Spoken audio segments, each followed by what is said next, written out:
ময়নামতির লালমাই পাহাড় থেকে বলছি আমি, জিয়া এবং রাজেশ। এটি আমাদের সেকেন্ড ট্রিপ। আমরা এই মাত্র আজকে সকাল থেকে শালবন বিহার, তারপরে ময়নামতি জাদুঘর এবং এই লালমাই পাহাড় সম্পূর্ণটা ঘুরে দেখেছি।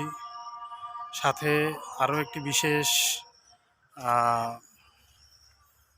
ব্যাপার হলো যে আজকে আমরা একটা হন্টেড প্লেস খুঁজে পেয়েছি। এখানে লালমাই পাহাড়েরই একটা অংশে একটি শ্মশান আছে। সেই শ্মশানের পিছনে বাঁশঝাড়, এই বাঁশঝাড়ের পিছনে সেই হন্টেড প্লেসটা অবস্থিত।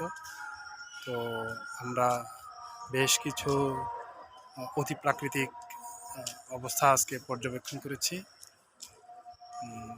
আপনাদেরকে এগুলো ব্যাপারে পরবর্তীতে নেক্সট গল্প আসবে। সাথে এখানে একটি বৌদ্ধদের মন্দির আছে, এই যে সেই স্বর্ণ মন্দির। আর হচ্ছে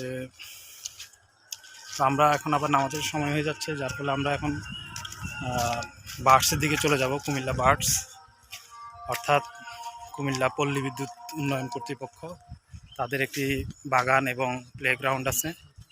সেখানে আরও একটি জিনিস আছে, সেটা হলো রূপবান মুড়া। তো আমরা নামাজের পরেই আশা করছি ওই জায়গাগুলো দর্শন করে আমরা নেক্সটে চলে যাব কুমিল্লা ধর্মসাগরে। Till then, tata.